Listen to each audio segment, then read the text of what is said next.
علی محمد خان صاحب، آپ کو ایک بات میں یہ کنفرم کر رہا ہوں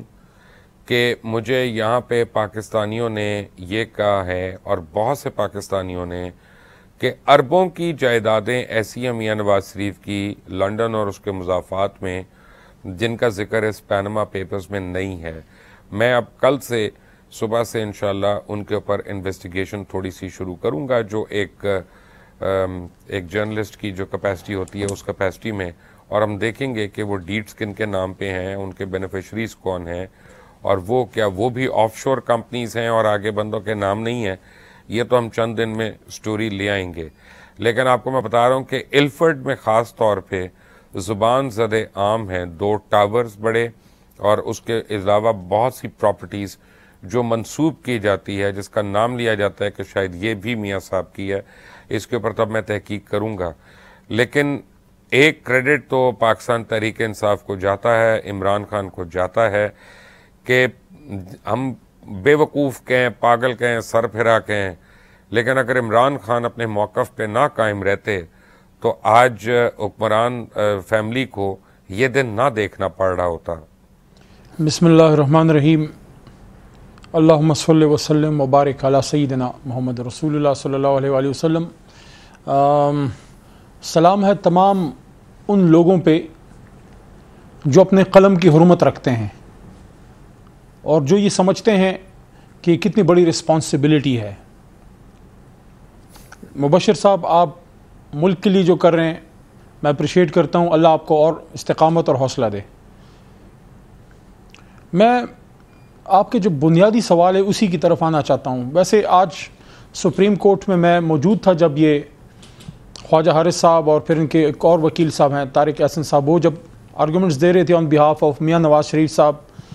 اور اسحاق ڈار صاحب کی طرف سے آرگومنٹس جب وہ دے رہے تھے، تو وہ بھی آپ کو میں کہانی سناؤں گا،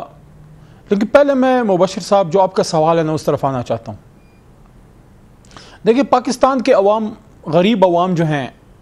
وہ ایک امید سے ہم لوگوں کو ووٹ دیتے ہیں۔ وہ علی محمد ایز اے پولیٹیشین اس کو اون کرتا ہے۔ یہ جو میں نے کالا کوٹ پہنا ہے ایز اے وکیل، اس کو اون نہیں کرتا۔ محترمہ بیٹھی ہیں، شہلا بی بی بیٹھی ہیں، ان کو وہ اون کرتے ہیں کیونکہ ہم لوگ انہی میں سے ہیں، یا یہ سمجھتے ہیں کہ ہم انہی میں سے ہیں۔ تو وہ ہم سے توقع کرتے ہیں کہ ہم ان کا تحفظ کریں گے، جان کی بھی، مال کی بھی اور عزت کی بھی۔ تو سب سے زیادہ جہاں ان کی نظریں اٹھتی ہیں وہ ہے پارلیمان۔ پاکستان کے عوام نہ chief of the army staff کو ووٹ دے کے GHQ بھیجتے ہیں، نہ چیف جسٹس آف پاکستان جو ہیں، جو بہت محترم سیٹ ہے، ان کو ووٹ دے کے بھیجتے ہیں۔ وہ اپنی قابلیت پہ ادھر پہنچتے ہیں۔ عوام جس کو مینڈیٹ دیتے ہیں مبشر صاحب، اسی سے زیادہ توقع کرتے ہیں، اور وہ ہے ہم لوگ جو پارلیمان میں بیٹھے ہیں۔ اب سوال یہ پیدا ہوتا ہے کہ پارلیمان سے ان کے حقوق کا تحفظ ہوگا کہ نہیں؟ تو 62-63 بیسیکلی وہی چیز ہے۔ 62-63 کا مطلب یہ نہیں ہے کہ علی محمد نے سن 1975-77 جب یہ پیدا ہوا ہے اس سے ممبر بننے تک اس نے اس کے نمازیں کتنی پڑھی ہیں، اس نے روزے کتنے رکھے ہیں، اس نے حج کتنے کیے ہیں، جھوٹ کتنا بولا ہے، کم بولا ہے، زیادہ بولا ہے۔ میرے سے توقع ان کی یہ ہے کہ بظاہر ایک اچھی ریپوٹیشن کا ہوں، لیکن جب سے میں وزیر بنوں یا جب سے میں اسپیکر بنوں یا جب سے میں MNA بنوں، اس کے بعد سے جو میرا پبلک آفس ہے، جو بھی میرا عہدہ ہے، چاہے وزیر کا ہے، چاہے مشیر کا ہے، چاہے جس کا بھی ہے، چاہے MNA سمپل MNA MP ہی کیوں نہ ہو، وہ توقع کرتے ہیں کہ میں کم از کم جب وہ مجھے یہ بارے رسپانسبلٹی جو ان کی جو بہت بڑی ایک عزت ہے، ووٹ کی طاقت آپ کو دیتے ہیں، اس کے بعد آپ اس امانت کے ساتھ کیا کرتے ہیں؟ کیا آپ اس امانت کی لاج رکھتے ہیں یا ان ووٹوں کی طاقت سے آنے کے بعد اسی عوام کو لوٹتے ہیں جنہوں نے بھیجا؟ تو میرے بھائی، مسئلہ مبشر صاحب یہ ہے، 62-63 کو ایک طرح سے پریکٹیکلی ڈس فنکشنل کر دیا گیا ہے۔ یہ بات بڑے مذاق میں، او جی یہاں پہ کوئی نہیں، کیوں نہیں ہے؟ کیوں نہیں ہے؟ کیا پارلیمنٹ چوروں سے بھرا ہوا ہے؟ نہیں ہے، پارلیمنٹ میں اچھے لوگ بھی بہت سے موجود ہیں، لیکن یہ ایک رجحان پیدا کر دیا گیا ہے تاکہ یہ اپلائی ہی کبھی نہ ہو۔ میرا کوئی نہیں کام کہ مبشر لقمان جو میرا MNA ہے میرے حلقے کا، میرے MNA بننے سے پہلے بظاہر اگر یہ ٹھیک ہے، کرپٹ نہیں ہے اور یہ کوئی اغواکار قاتل نہیں ہے، باقی اس کا اللہ اور اس کا ایمان جانے، لیکن جب مبشر لقمان میرا MNA بنتا ہے میرے ووٹ لینے کے بعد، اس کے بعد جب یہ جا کے مبشر صاحب آپ خدا نخواستہ جب آپ جا کے MNA بننے یا وزیر بننے کے بعد آپ ٹاور کھڑے کرتے ہو،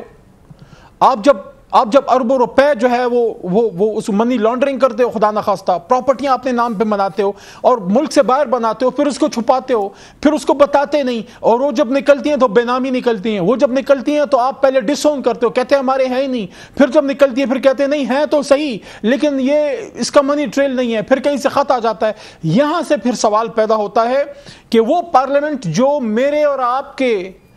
حقوق کا تحفظ جس نے کرنا تھا، اگر وہ بحیثیت مجموعی اسی کام میں لگ جائے تو پھر ہم توقع کس سے کریں؟ آپ کیا سمجھتے ہیں کہ پارلیمنٹ جہاں پہ اس وقت ہولڈ ہے ان لوگوں کا جنہوں نے، میں معافی چاہتا ہوں لیکن جنہوں نے پاکستان کو لوٹا ہے، وہاں سے کچھ ایسا ہونے دیں گے جہاں سے ان کا احتساب ہو سکے؟ یہ ایسے ہی ہے کہ کوئی شخص 302 کرتے ہوئے پکڑا جائے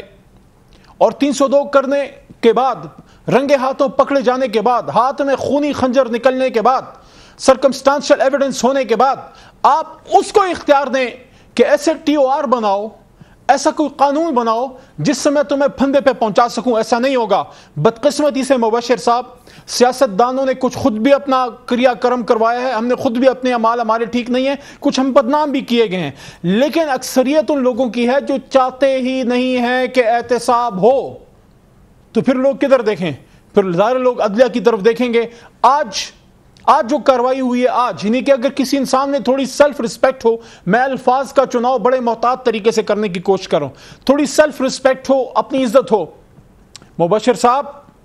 میں بہت کمزور انسان ہوں گا، میں اتنا سا سیاسی ورکر ہوں،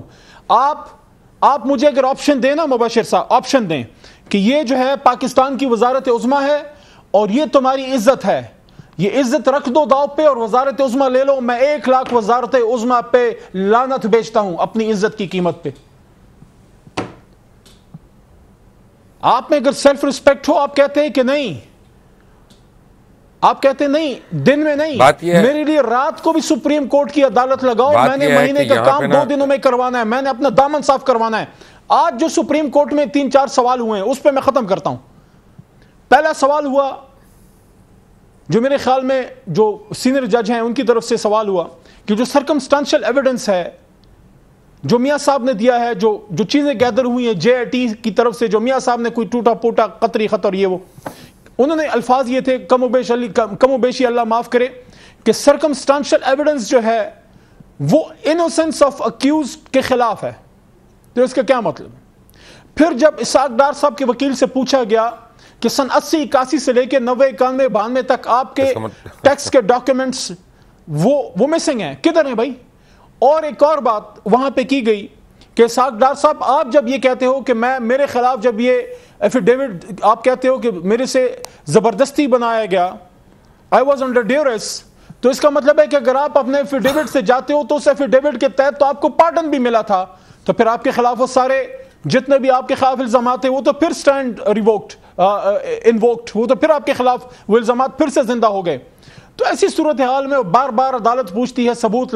لائیں۔ میں سمجھتا ہوں کہ اخلاقی طور پہ، قانونی طور پہ یہ جیت چکے ہیں پاکستان کی عوام الحمدللہ۔